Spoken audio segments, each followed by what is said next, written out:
பரணி தீபத்திற்கு 6300 பேர்களை அனுமதிப்பதற்குண்டான அனைத்து வகையான முன் அனுமதிகளும் வழங்கப்பட்டிருக்கின்றன. அதேபோல் மகாதீபத்திற்கு ஒரு 11600 பேர்களை அனுமதிப்பதற்குண்டான அனைத்து பணிகளும் நடைபெற்று கொண்டிருக்கின்றன. தீபம் ஆரம்பிப்பதற்கு முன்பிருந்தே கடந்த மாதம் 18ஆம் தேதி நம்முடைய துணை முதலமைச்சர் அவர்கள் கிரிவலப்பாதை ஆய்வு செய்ததை நீங்கள் நன்றாக அறிவீர்கள். அதைத் தொடர்ந்து அந்த மாவட்ட அமைச்சர் அண்ணன் வேலு அவர்களும் நானும் கிட்டத்தட்ட 3 முறை நேரடியாக கள ஆய்வும் மாவட்ட ஆட்சியர் தலைமையில் கலந்தாய்வு கூட்டம் நடந்ததை அறிவீர்கள். அதைத் தொடர்ந்து தலைமைச் செயலாளர் தலைமையில் தொடர்ந்து ஆய்வுக் கூட்டங்களை நடந்ததை அனைவரும் நன்றாக அறிவீர்கள். நேற்றைக்கு புவியியல் மற்றும் சுரங்கத்துறையினுடைய ஆணையாளர் இயக்குனர் சரவணவேல் ராஜ் அவர்கள் தலைமையிலே நியமிக்கப்பட்ட அந்த பேராசிரியர் பிரேமலதா தலைமையில் ஏற்படுத்தப்பட்ட 8 பேர் குழுவினர் 7, 8, 9 ஆகிய 3 நாட்களில் கள ஆய்வை மேற்கொண்டு நேற்றைக்கு அதனுடைய அறிக்கையை சமர்ப்பித்திருக்கின்றார்கள். அந்த அறிக்கையின் தொடர்ச்சியாக தலைமைச் செயலாளர் தலைமையிலே எங்களுடைய துறையினுடைய செயலாளர், எங்கள் துறையினுடைய ஆணையாளர் ஸ்ரீதர் அவர்கள், கூடுதல் ஆணையாளர் சுகுமார் அவர்கள் உள்ளடங்கிய குழுவினரோடு தலைமை செயலாளர் முன்பு கூட்டம் நடைபெற்றிருக்கின்றது. அந்த அறிக்கையின் அடிப்படையில் அதிகமான மனிதர்களை மலையின் மீது ஏற்றக்கூடாது என்று ஒரு அறிக்கையில் தெரிவிக்கப்பட்டிருக்கின்றது. ஆகவே இந்த முறை பக்தர்கள் யாரும் மலையின் மீது ஏறுவதற்கு அனுமதி மறுக்கப்பட உள்ளது. அது முறையாக மாவட்ட ஆட்சியர் அதற்குண்டான அறிவிப்பை வெளியிடுவார். நான் மேலே கொண்டு செல்லப்பட வேண்டிய பொருட்களை பார்த்தால் சுமார் 350 கிலோ எடையுள்ள திரிகளும் மற்ற பொருள்களும் எடுத்து செல்ல வேண்டியது இருக்கின்றது.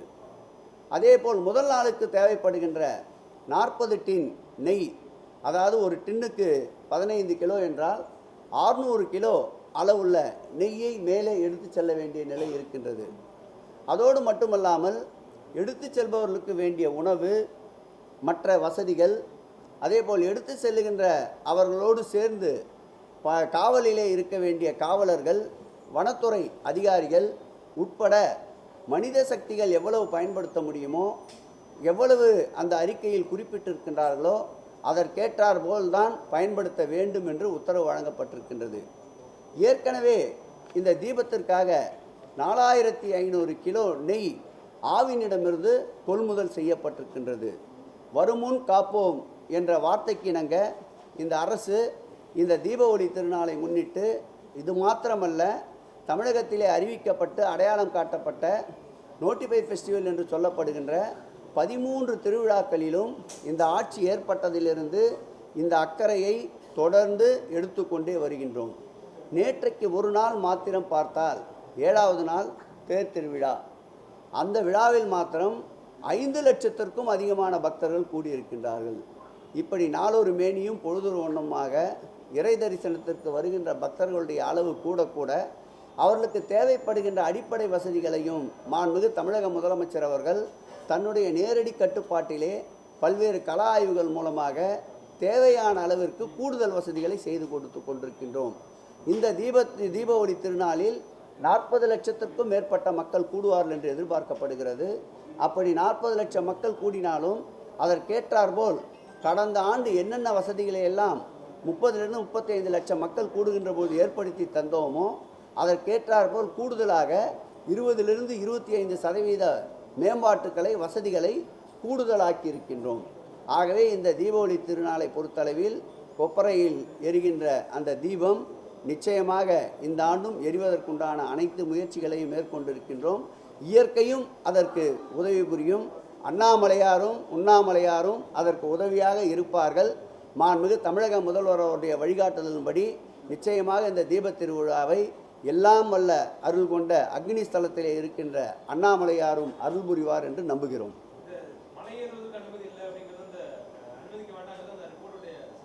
அதிகமான மனித சக்திகளை மக்களை மலையை பொறுத்தளவில் மக்கள் ஏறுவதற்கு நிச்சயமாக அனுமதிக்க மாட்டார்கள் என்பதுதான் அந்த அறிக்கையினுடைய தன்மை. ஆனால் தீபம் என்பது எரிய வேண்டும். நம் முன்னோர்கள் தமிழ் சான்றோர்களால் ஏற்படுத்தப்பட்ட முறை அது. அதை எந்த நோக்கத்திலும் தடுக்கக்கூடாது என்பதற்காக, அதே நேரத்தில் விலைமதிப்பற்ற மனித உயிர்களை காப்பாற்ற வேண்டும் என்ற நோக்கத்தில் செயல்படுகின்ற இந்த திராவிட மாடல் அரசினுடைய முதலமைச்சர் அவர்கள் அதையும் கருத்தில் கொண்டு நடவடிக்கை எடுக்க சொல்லியிருக்கின்றார். ஆகவே தான் இதற்கு அதிக முக்கியத்துவம் கொடுத்து, அரசியல் பணிகள் நிறைய இருந்தாலும் இதை ஒரு தலையாய பணியாக நினைத்து ஒவ்வொரு ஒரு மணி நேரத்திற்கும் இது குறித்த நிலையை மாண்புமிகு முதலமைச்சர் அவர்கள் கேட்டுக்கொண்டே இருக்கின்றார். அது குறித்த அறிவுரைகளையும் வழங்கி கொண்டே இருக்கின்றார். எவ்வளவு குறைவான மக்கள் சென்று எந்த விதமான பாதிப்பும் இல்லாமல் இருக்குமோ அதற்கேற்றாற்போல் நடவடிக்கை எடுத்து தீபத் திருநாளில் தீப ஒளி வீசுவதை பக்தர்கள் காண்பதற்குண்டான அனைத்து முயற்சிகளையும் இயற்கை நம்முடைய இறைவனர்களால் மாண்புமிகு தமிழக முதல்வர் வழிகாட்டுதல் படி நிச்சயம் ஏற்படுத்துவதற்குண்டான அனைத்து முயற்சிகளையும் மேற்கொள்வோம்.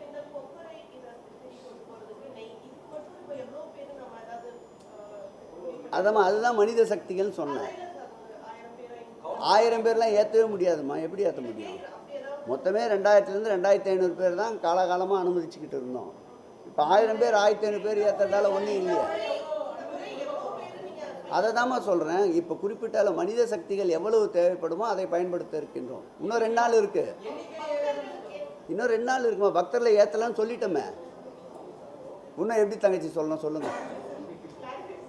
இல்லை, வெறும் அந்த தீபத்தை ஏற்றுறதுக்குண்டான தேவையுடைய மனித சக்திகளோடு அந்த கொப்பரையை ஏற்றுவதற்குண்டான அனைத்து முறைகளையும் கையாளுவோம்.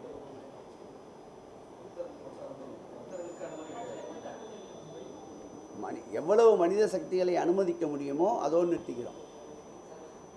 இல்லை, நல்ல விஷயந்தான் இது. ஏன்னா தேவையில்லாத தம்பி, இல்லை தம்பி, ஒரு நிமிஷம். ஒரு சில ப்ரெஸ் மீட்டில் நம்ம சொல்கிற பதிலே எதிர்வினை ஆற்றக்கூடாது. சொல்ல வந்த கருத்தை உங்களுக்கு சொல்லிட்டோம். உங்களுக்கு போய் புரியாதா? இத்தனை கேள்வி கேட்கணுமா நீங்கள்?